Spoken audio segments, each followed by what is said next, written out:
mau tidak mau harus lebih disiplin. Harus lebih disiplin, cuci tangan dan juga pakai masker. Mungkin yang perlu saya tambahin gini ya Pak, virus yang sama masuk ke badan orang yang berbeda hasilnya tidak sama. Virus yang sama masuk ke orang berbeda hasilnya tidak sama. Jadi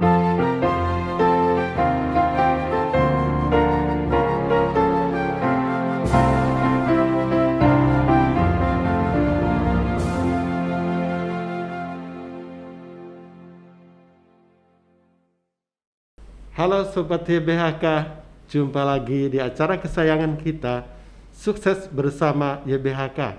Kali ini pada episode ke-26 kita akan mengangkat tema ketangguhan. Saya Rudi dari Viani akan berbincang dengan seorang dokter muda. Ketangguhan dalam hal ini, ketangguhan kita menghadapi pandemi COVID, dan kebetulan dokter yang kami hadirkan di sini adalah dokter yang menangani pasien COVID-19. Baik, sebelum dokter memperkenalkan diri, sebaiknya kita lepas masker ya dokter, bisa ya? Siap. Supaya bicara mungkin lebih enak, dan kita sudah jalani booster, prokes, dan kita juga jaga jarak. Silakan. Iya, lebih lega. Silakan dokter memperkenalkan diri, sekolah di mana, kemudian jadi dokter apa, dan mungkin pengalaman singkat aja. Silakan. Siap Pak, terima kasih untuk kesempatannya. Jadi selamat pagi atau siang untuk Sobat YBHK. Saya perkenalkan diri, nama saya Leonardo Alexandra. Saya saat ini berpraktek mandiri sebagai dokter umum, tapi berpraktek home care. Selain itu juga saya sebagai asisten konsulen di bagian penelitian kanker kandungan Rumah Sakit Cipto Mangunkusumo Jakarta. Terus tadi sekolahnya ya Pak. Sekolahnya. Saya alumni dari YBHK, saya TK-nya di Tarsisius 2, terus SD sempat di Tarsisius 2 1 tahun, lalu dilanjutkan sampai SMP di Viani. Lalu SMA-nya saya pindah ke SMA Negeri 78, lalu melanjutkan pendidikan dokter di Universitas Tarumanegara. Selesai tahun 2018, lalu ada pengabdian sedikit di beberapa tempat di Indonesia, lalu sekarang berpraktek secara mandiri. Gitu. Ya, baik dokter. Berpraktek secara mandiri tadi dokter pernah sebut istilah waktu kita di luar, ada dokter home care, begitu ya? Iya. Saya kira Sobat YBHK mungkin banyak yang belum tahu. Dokter jelaskan sedikit. Siap. Apa bedanya? Jadi home care pada prinsipnya saya yang datang ke pasiennya, ke rumah pasien. Kita menyadari bahwa ada beberapa pasien yang memang karena kondisi medisnya tidak memungkinkan untuk rumah sakit, bisa karena alasan sedang pandemi juga, atau memang dari penyakitnya sendiri tidak memungkinkan untuk mobilitas yang terlalu sering atau terlalu jauh ke rumah sakit. Jadi saya dan beberapa teman saya hadir untuk bisa melayani mereka di rumahnya. Biasanya sih kasus-kasusnya yang umum pasien-pasien lansia yang memang sudah kesulitan untuk mobilisasi ya, untuk bergerak, mungkin karena stroke atau penyakit yang lain, atau juga perawatan luka, misalnya pada pasien-pasien diabetes atau penyakit lain yang memang memerlukan perawatan luka yang secara reguler, misalnya tiap hari atau beberapa hari sekali Pak. Gitu. Iya. Baik, dokter sudah memperkenalkan diri. Saya akan mengajukan pertanyaan tentang COVID. Saya maupun Sobat YBHK mungkin punya pemahaman sendiri-sendiri tentang COVID-19. Saya kira sebaiknya Dokter Leo yang memang menangani pasien COVID-19 bisa menjelaskan lagi, terutama dengan varian yang ada tuh. Karena saya mengertinya begini, kalau sudah ada Omicron berarti deltanya habis atau yang lain selesai, atau bagaimana menurut dokter? Silakan. Oke, siap. Terima kasih Pak. Jadi kalau dari COVID-nya sendiri, saya pengalamannya mungkin tidak sebanyak teman-teman saya yang di rumah sakit, tapi saya cukup lah untuk boleh sharing sedikit dari pengalaman saya. Kebetulan pada saat kan COVID itu masuk di kita sekitar tahun 2020 Maret. Lalu mulai ada beberapa gelombang. Saya termasuk yang ikut di gelombang kedua. Di Delta saya ikut menangani pasien COVID langsung secara home care. Waktu itu pas Delta tuh sangat mencekam ya. Saya rumah sakit penuh, oksigen habis. itu banyak banget pasien, sampai ada beberapa pasien yang saya kunjungin ke tempat tinggalnya. Ada beberapa yang isoman di apartemen atau isoman di tempat yang kos-kosan atau apa gitu Pak, yang memang hanya dia sendiri. Akhirnya ada sebagian kecil yang nggak ketahuan kalau akhirnya sudah meninggal. Oh. Ya, jadi sampai semencekam itu. Saya sendiri jalan tuh bisa mulai dari jam 8 pagi keluar rumah, baru selesai jam 1, jam 2 pagi, baru pulang ke rumah. Karena saking banyaknya pasien yang mereka nggak dapet tempat rumah sakit. 8 pagi sampai jam 1, jam 2 ya, dini hari. Itu mengerikan. Itu mengerikan Pak. Itu berjalan hampir 1 bulan seperti itu. Sampai di titik di minggu-minggu ketiga kalau nggak salah ingat, saya akhirnya drop, saya harus istirahat dulu. Oke. Sempat saya ngedrop tuh, saya kira wah kena juga nih, ternyata swab berkali-kali nggak kena. Jadi ya udah istirahat, mungkin kecapean aja. Cuma semencekam itu. Dibandingkan dengan Omikron yang sekarang, saya bisa bilang lebih rileks. Lebih rileks. Mungkin tidak boleh ngegampangin, tapi lebih rileks saja gitu. Lalu terkait pertanyaan Bapak tuh, kalau COVID ada beberapa varian yang kita tahu. Benar. Mungkin yang cukup terkenal ada Alpha di gelombang pertama, lalu ada Beta dan Gamma, lalu yang rame lagi adalah Delta, dan sekarang Omikron. Kalau nggak salah penamaannya itu berdasarkan alfabet Latin ya, kalau nggak salah. Sebenarnya mutasi ini selalu ada dari zaman dulu Pak. Jadi dari semua penyakit lah hampir selalu ada mutasinya, selalu ada perubahan sedikit-sedikit, ada perubahannya. Mungkin COVID jadi terlihat berubah terus karena disorot terus. Jadi kita banyak tahu. Benar. Perubahannya apa sih? Kalau yang saya lihat secara keilmiah, itu dari Delta ke Omikron itu ada perubahan di protein spike-nya. Jadi kan kalau kita lihat gambaran dari si virus itu, dia digambarkan bulat. Terus dia ada spike-nya tuh, yang kita sebut sebagai coronanya atau mahkotanya. Nah, si mahkotanya ini ada perubahan genetik, ada perubahan gen sehingga badan kita itu jadi tidak terlalu mengenali. Mungkin tidak bukan sampai tidak mengenali, tapi kurang mengenali.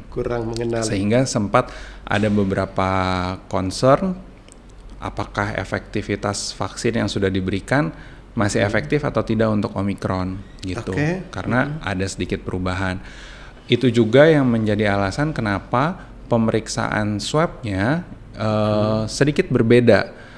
Ada pemeriksaan yang lebih advance atau yang lebih lanjut untuk kita tahu dia Omikron atau tidak. Tapi yang pasti pemeriksaan yang saat ini kita bisa tahu dia COVID atau tidak, dan itu menurut saya untuk masyarakat, bahkan untuk saya seorang klinisi udah lebih dari cukup. Udah lebih dari cukup tanpa kita perlu tahu dia variannya apa gitu. Orang banyak ribut sama Omicron, apakah yang lainnya sudah tidak ada? Iya. Itu penting juga. Apakah yang lainnya sudah tidak ada? Masih ada. Masih tapi ada. Mungkin tertutup dengan yang lagi rame, yaitu si Omikron. Saya rasa terakhir saya baca datanya Delta itu masih cukup naik spike-nya, makanya sempat tuh keluar ada yang disebut varian Delmicron. Sebenarnya varian Delmicron itu adalah varian bukan mutasi baru, tapi kebetulan Deltanya naik dan Omikronnya naik. Jadi untuk mempermudah bilangnya ini Delmicron lagi naik, tapi sebetulnya itu bukan suatu variasi baru atau varian baru. Kebetulan aja Delta dan Omikronnya naik gitu. Tapi kembali lagi, apakah murni Omikron?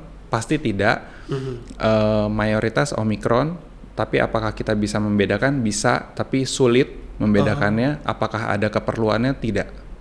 Untuk masyarakat dan untuk klinisi. Tapi kalau untuk keperluan pemerintah dan penelitian mungkin ada gitu. Jadi kepentingannya spesifik sekali gitu Pak. Oke. Berarti yang paling penting untuk dokter, untuk masyarakat atau sobat YBHK, kita karena COVID ya COVID. Ya, variannya COVID apa kita mungkin tidak terlalu penting. Betul. Tapi pada umumnya saya katakan lebih ringan. Tapi saya tanya begini, kalau orang yang punya comorbid masih bagaimana? Tingkat bahayanya? Betul. Jadi selalu comorbid itu adalah faktor pemberat Pak. Apapun penyakitnya, kalau sudah ada comorbid pasti lebih berat. Itu udah formula pasti tuh Pak. mau dia cuma flu aja sebelum ada COVID, kalau dia ada comorbid pasti jadi berat. Jadi berat. Apalagi dengan COVID ini yang badan kita masih menganggap baru, terus juga di dunia ilmiah juga masih hal baru ya, jadi masih banyak yang perlu dipelajari, masih ada banyak yang perlu dipahami. Terkait pertanyaan Bapak, Omikron dengan comorbid akan lebih berat atau tidak? Pasti iya. Tapi berat. Apakah jika dibandingkan dengan Delta dan varian-varian sebelumnya lebih berat? Saya rasa tidak. Dari data yang saya lihat juga sedikit lebih ringan. Tapi faktornya cukup kompleks. Cukup ringannya bisa karena sudah ada vaksin. Sudah ada vaksin. Jadi semakin lebih ringan gitu. Tapi benar bahwa Omikron itu hanya menyerang sampai tenggorokan? Seperti itu? Tidak sampai paru-paru dan perubahan saturasi dan seterusnya? Tidak? Oke. Jadi ada beberapa sumber yang menjelaskan COVID itu masuk dari paru-paru terus naik ke atas. Jadi bukan kebalikannya. Saya juga pas baca pertama tuh agak skeptis, sehingga si orang ini menyarankan untuk kita screening itu tidak swab, tapi CT scan toraks, CT scan dada. Itu ada bukunya tuh, bukunya dikeluarkan dari Springer ya, Inggris. Cuma penulisnya saya lupa siapa. Sehingga CT scan dia mencanangkan sebagai screening yang lebih baik daripada swab. Karena sudah terjadi kerusakan di paru, dia naik, swabnya baru positif. Jadi ada jeda waktu di mana udah terjadi kerusakan di paru-paru, baru kita bisa tahu dia positif COVID atau tidak dari swabnya. Kan swabnya cuma diperiksa di nasofaring ya, di hidung aja gitu. Tapi apakah itu terbukti secara ilmiah? Saya rasa masih banyak kontroversinya. Oke. Pas kemarin yang berat di Delta juga kan kita cukup rutin tuh pemeriksaan CT scan toraks ya. Karena kalau dari foto ronsen harus cukup berat baru kelihatan. Gitu, jadi lebih sensitif atau lebih spesifik dengan itu. Terus selama Omikron ini mulai naik, pasien saya memang mungkin di atas 95% keluhannya hanya ISPA, infeksi saluran pernafasan atas aja Pak. Tapi ada sebagian kecil, nggak sampai 5%. Kalau dari total pasien saya ya, itu dia sampai ke saluran nafas bawah, artinya sudah ada keterlibatan paru-paru atau terjadi peradangan paru-paru. Nggak sampai 5%, kecil sekali. Dari saya kemarin hitung selama mulai naik lagi Omikron, pasien saya udah hampir 2 kali dari pasien Delta, sudah ada sekitar 100-an. Dari 100 itu yang ada tanda peradangan paru itu hanya sekitar 3 orang. Tapi dari 3 orang ini 2-nya berat. 1 akhirnya harus dirujuk ke rumah sakit karena berat banget, saturasinya cuma 60, dengan oksigen di rumah aja cuma mentok di 94, yang mana tetap tidak normal Pak. Tapi kasusnya sangat jelek karena usia 86 tahun dengan komorbid diabetes dan lain-lain tuh, dan belum vaksin. Jadi sangat berbeda. Nanti di bagian vaksin seru tuh Pak. Saya kalau dengar penjelasan dokter, masih katakan agak masih menakutkan, tetapi juga sudah berkurang karena memang katakan jenis Omikron sekarang yang dominan ya, walaupun jenis lain ada. Saya tanyanya begini, walaupun kita udah tahu bahwa harus prokes, tapi ada nggak cara paling tepat atau paling bagus supaya kita tidak terkena COVID? Ada ini atau menarik. tidak? Menarik Pak. Jadi kalau saya selalu punya prinsip tidak ada yang absolut. Tidak ada yang absolut. Yang bisa kita lakukan adalah meningkatkan kemungkinan atau meningkatkan resiko tidak tertular atau menurunkan kemungkinan tidak tertular. Artinya kita bisa aja masker double di ruangan, ada air purifier, sirkulasinya bagus, nggak pernah keluar. Tapi toh ada pasien-pasien yang tiba-tiba positif COVID aja gitu loh. Entah dari mana. Atau cuma kemungkinannya kecil, cuma mungkin ngambil makanan dari luar. Kan kemungkinannya sangat kecil. Sehingga menurut saya tidak ada yang absolut, tidak ada satu cara yang paling efektif untuk mencegah supaya tidak tertular. Yang paling baik ya sebetulnya prokes itu sendiri, pakai masker, jaga jarak, cuci tangan, vaksin itu sudah meningkatkan lebih dari 90% gitu. Cuma kadang kan sesuatu yang simpel dilihatnya kok cuma begini doang, padahal untuk sesuatu yang berat gitu. Saya rasa seperti itu sering diabaikan. Oke. Ada beberapa Pak cerita sedikit lucu. Kita tuh selalu menyarankan cuci tangan pakai sabun dan di air mengalir, karena dengan kita cuci tangan di air mengalir, selain lebih bersih, virusnya itu ikut terbawa. Ya kan gitu ya Pak? Iya. Ikut terbuang. Kalau kita pakai hand sanitizer aja, virusnya mati, tapi ada di situ, masih ada di sekitaran tangan gitu. Jadi memang sebetulnya yang paling bersih adalah dengan cuci tangan dengan sabun. Ada beberapa pasien yang mungkin memang dia terlalu cemas atau lainnya, harus pakai alkohol, bahkan nggak cuma yang 70%, sampai 96%. Sampai beberapa pasien Pak, saking kayak gitunya, sampai tangannya tuh ngelupas. Karena memakai alkohol. Karena pakai alkohol terus. Karena itu dia jadi kering terus akhirnya lecet. Pakai sarung tangan, pakai alkohol juga. Saya aja dari rumah ke rumah di mobil selalu ada hand cream, karena pakai sarung tangan tuh kulitnya nggak nafas kan Pak, kering. 2-3 jam pakai itu terus kering sekali, sampai sempet sedikit ngelupas jadi perih kan. Jadi mau nggak mau ya harus dirawat juga gitu. Jadi ada yang sampai kayak gitu. Kembali lagi ke pertanyaan Bapak, apa yang paling efektif apa? Menurut saya prokes 3M itu plus vaksin itu sangat membantu. Kalau menjaga imunitas dengan istirahat, makanan cukup dan seterusnya, masuk juga ya di situ. Termasuk itu umum primer ya Pak. Oke.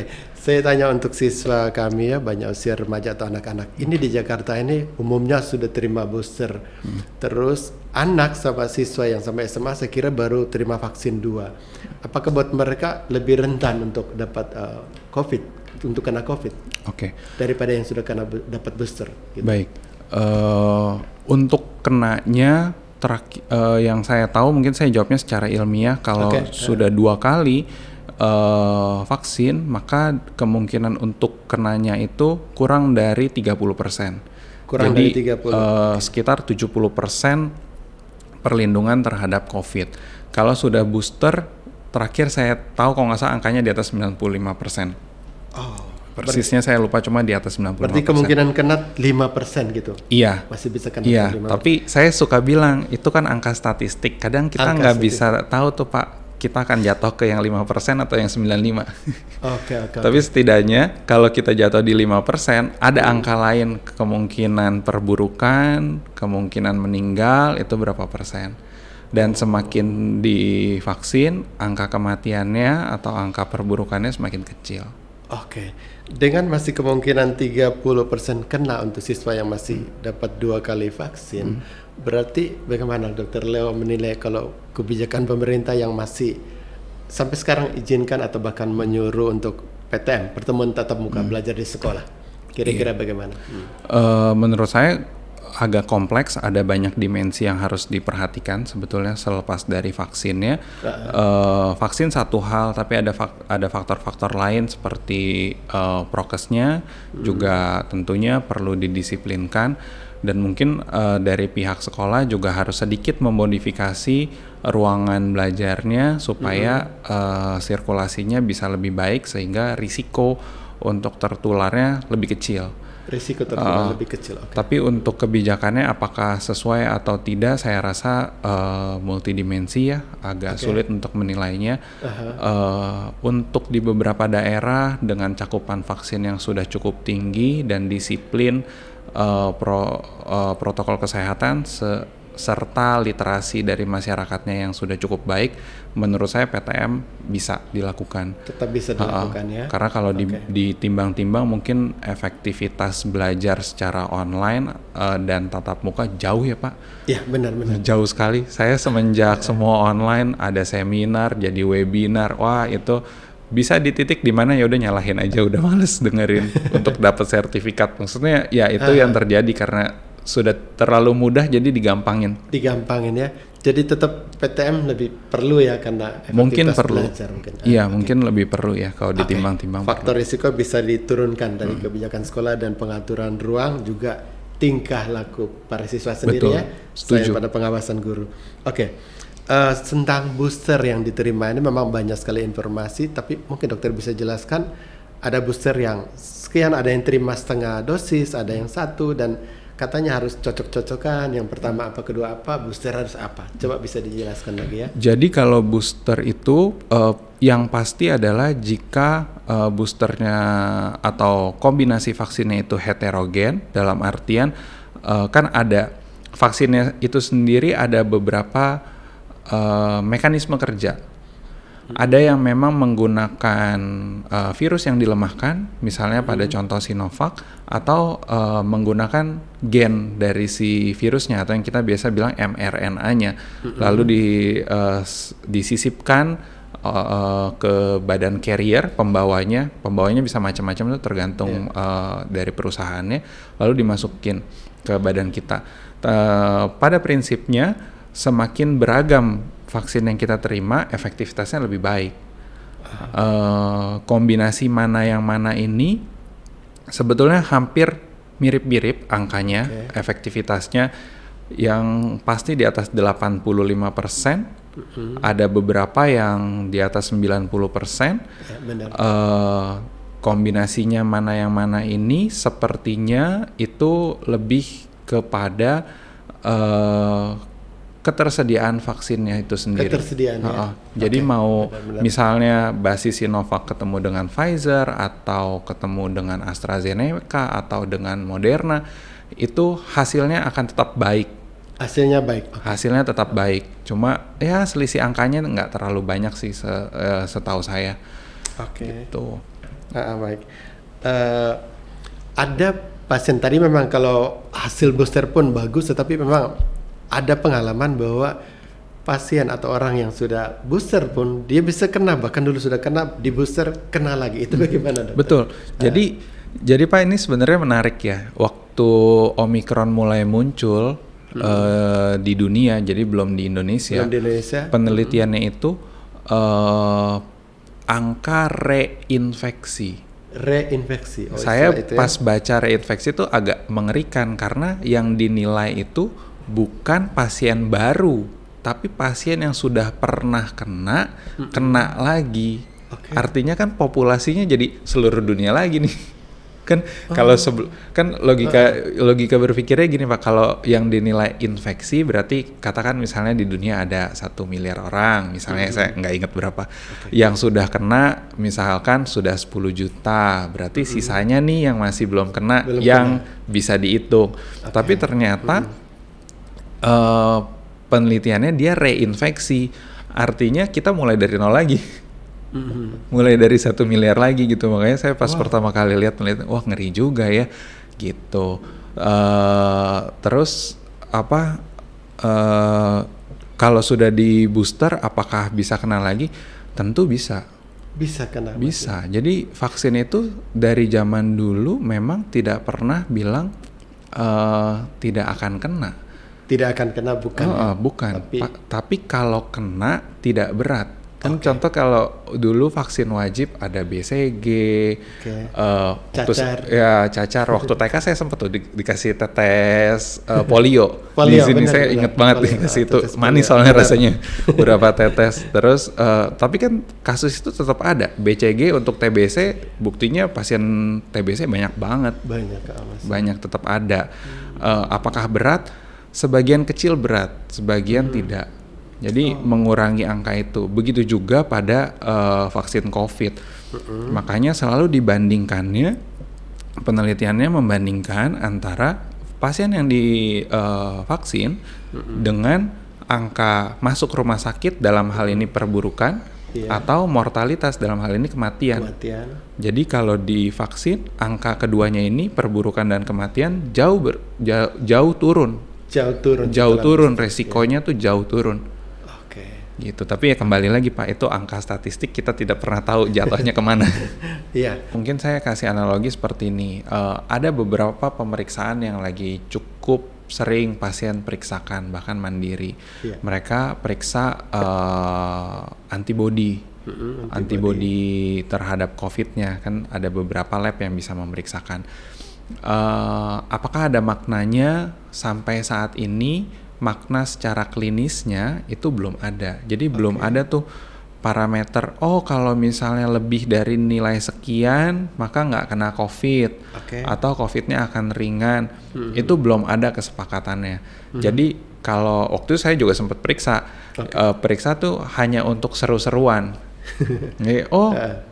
Saya udah booster nih berapa ratus ribu, ini yang belum cuma sekian gitu. Itu hanya sebagai, dalam tanda kutip, sebagai kompetisi saja. Itu nilai antibody itu yang nilai antibodinya betul. Tapi apakah ada kesepakatannya? Belum ada.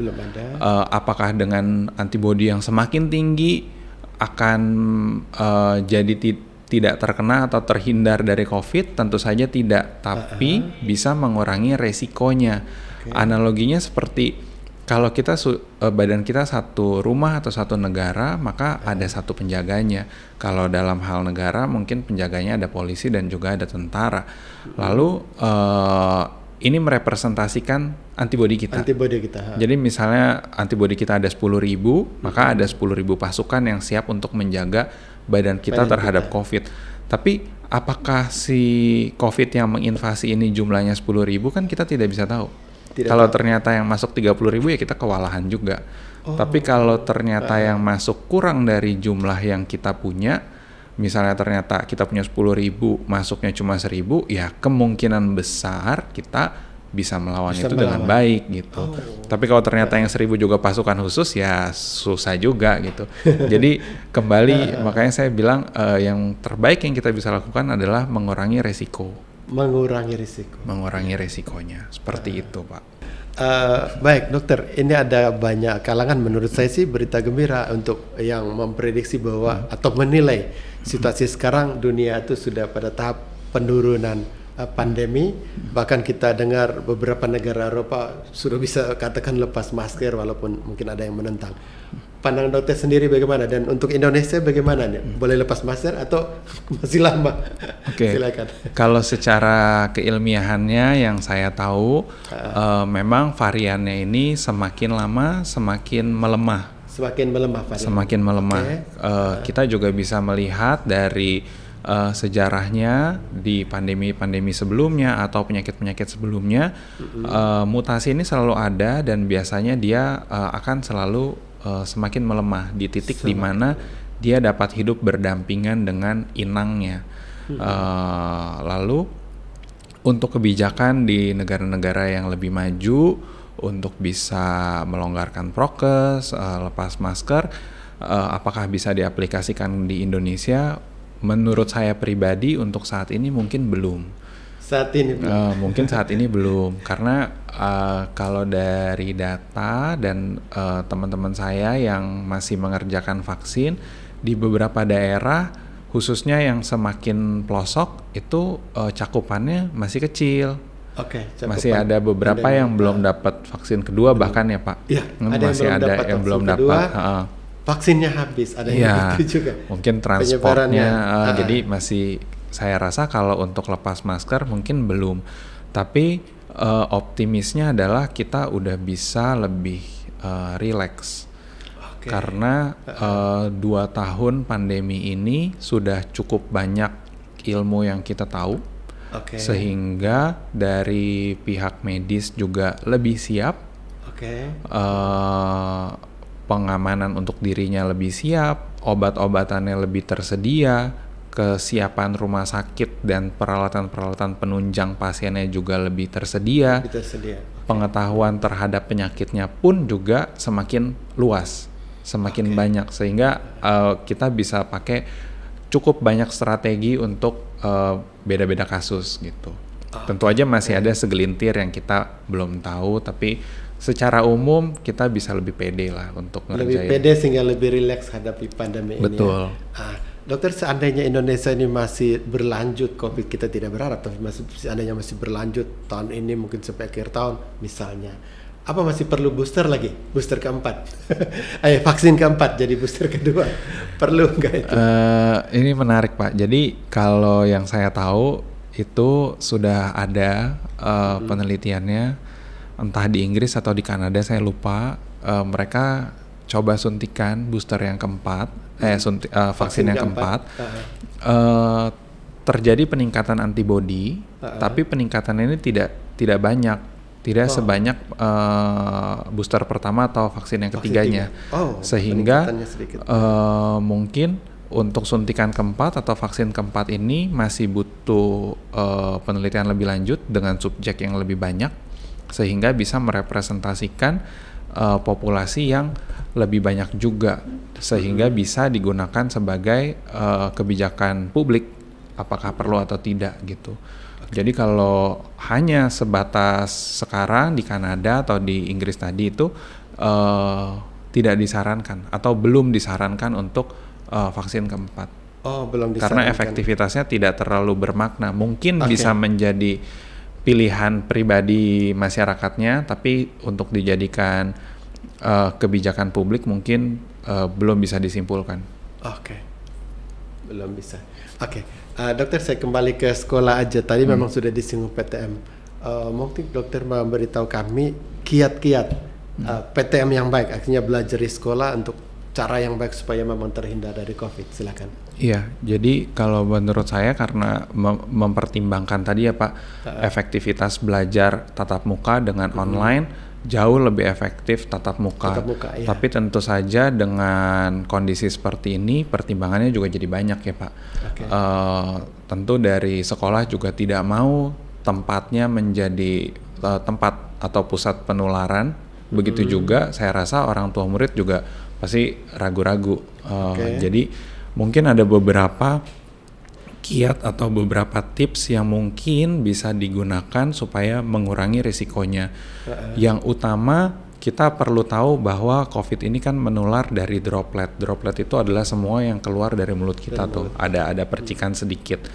Nah, tentu semakin cepat udara itu bergerak, droplet ini kan akan bergeser, akan tidak menetap di satu tempat, sehingga sirkulasi udara yang baik yang terus bergerak tidak hanya di satu ruangan, bisa keluar dari satu gedung atau satu ruangan tertentu, itu akan sangat-sangat baik. Ditambah dengan mungkin teknologi-teknologi yang ada, penyaring udara.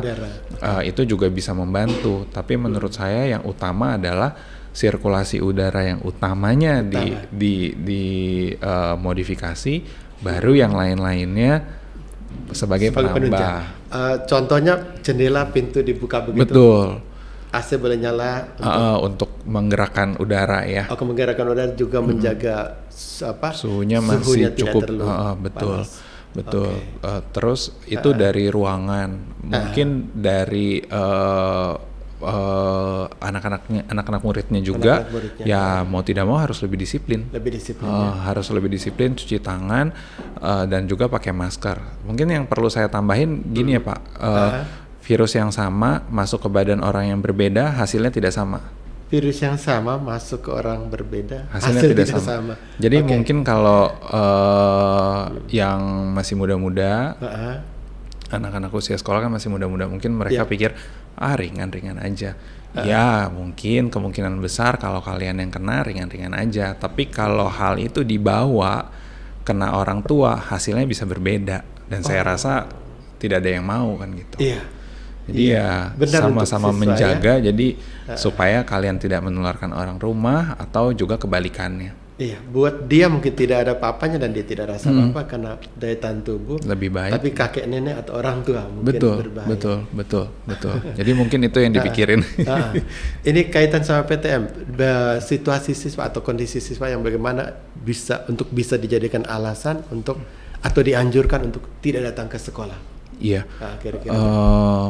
Tentu saja kalau sekarang semua yang kondisinya lagi ngedrop, flu lebih baik tidak hadir. Flu aja pun tidak boleh. Lebih baik tidak hadir. Karena kan suka tuh Pak ditanyain kalau Omikron gejalanya bagaimana, kalau COVID gejalanya gimana, bagaimana membedakan antara ini COVID atau ini flu biasa. Flu biasa, iya benar. Ada banyak banget tuh yang bilang kalau COVID cuma nyeri tenggorokan atau A atau B atau C atau D. Kenyataannya tidak semudah itu. Ujung-ujungnya untuk kita tahu dia COVID atau tidak ya harus dengan pemeriksaan yang pasti, bisa dengan PCR atau antigen. Saya suka kasih analogi seperti ini, Pak. Jadi kalau dari gejala kita kan menebak-nebak tuh, Pak. Oh, saya curiga ini COVID. Benar. Tapi keilmuan itu kan kita percaya kalau kita melihat. Benar. Sehingga gejala ini kan akibat dari suatu penyebab. Penyebabnya dalam hal ini yang kita bicarakan adalah COVID. Apakah pasti COVID? Kan belum tentu. Kita ada beberapa pemeriksaan untuk dapat melihat apakah betul ini COVID atau tidak. Tentu saja karena yang kita mau cari ini bendanya sangat-sangat kecil, butuh teknologi kan. Bisa dengan antigen ataupun dengan PCR dengan kelebihan dan kekurangannya masing-masing. Sehingga kedua alat inilah yang kita gunakan untuk dapat melihat penyebabnya. Sehingga kembali lagi saya bilang kalau kita nggak terlalu bisa percaya, oh ini gejalanya cuma ini doang, ini lebih ke flu. Iya lebih ke flu, tapi apakah pasti flu? Belum tentu kan seperti itu. Jadi kalau saya lebih baik merasa flu biasa dibuktikan saja memang bukan COVID, baru bisa masuk sekolah atau beraktivitas. Itu juga yang saya terapkan tuh. Kadang pasien kan suka bilang, enggak ini cuma flu biasa. Kalau saya selalu berjaga-jaga, saya akan tetap menganggap pasiennya COVID sampai terbukti memang tidak COVID. Sampai terbukti bahwa tidak. Iya, untuk bersama-sama menjaga gitu loh. Iya, benar-benar gitu, ya. Pak. Boleh Dokter Leo beri pesan untuk Sobat YBHK sesuai situasi saat ini ya. Silakan beri pesan umum saja. Silakan. Jadi mungkin pesannya untuk Sobat YBHK kalau dari saya, yang tadi saya bilang tidak ada yang absolut ya. Jadi kita yang terbaik yang bisa dilakukan adalah menurunkan resiko tertular dan resiko perburukan penyakitnya. Sudah ada banyak kiatnya ya, prokes dan juga vaksin itu yang sangat utama. Lalu tips yang keduanya adalah yang tadi, virus yang sama atau kuman yang sama masuk ke badan orang yang berbeda hasilnya tidak sama. Jadi itu selalu diingat. Kita pasti punya orang-orang yang kita lebih sayangi daripada yang lain, misalnya orang tua atau kakek nenek, ya orang-orang terdekat kita, pasti kita juga tidak mau menularkan ke mereka karena hasilnya belum tentu sama gitu. Mungkin kita cuma demam sehari 2 hari, tapi untuk orang tua bisa sampai radang paru, sampai kematian kan gak enak banget rasanya. Wow. Baik Sobat YBHK, kita sudah berbincang-bincang cukup lama dengan Dr. Leo dan banyak sekali informasi baru yang saya bahkan beberapa poin saya merasa belum saya tahu atau saya tahu secara umum lalu dijelaskan dengan lebih baik dan lebih jelas oleh Dr. Leo. Terima kasih Dr. Leo. Sama-sama, saya mungkin merangkum atau mengambil beberapa poin dari tadi penjelasan. Tapi yang saya ingat baik bahwa pandemi ini memang belum berakhir, tetapi kita atau tim dokter maupun masyarakat sudah bisa menghadapi ini dengan lebih rileks ya, lebih rileks karena kedokteran kita udah lebih paham, kita sendiri pun sudah lebih tahu banyak informasi. Tetapi Indonesia tetap belum selesai, kita belum bisa bebas masker juga, kita tetap harus menjaga prokes kita. Kalau ada PTM silakan jalani, tetapi hindari tindakan-tindakan yang memperburuk situasi kita. Tadi dokter beritahu virus yang sama masuk ke tubuh orang berbeda, hasilnya juga beda. Jadi para siswa pun merasa baik-baik saja, tetapi kalau tidak pakai masker dan seterusnya di rumah ada orang tua, kakek nenek, bisa berakibat lebih fatal ke mereka. Jadi mari kita sama-sama menjaga karena ini belum selesai, tetapi kita sudah menghadapi dengan lebih rileks. Terima kasih. Sampai di sini perjumpaan kita.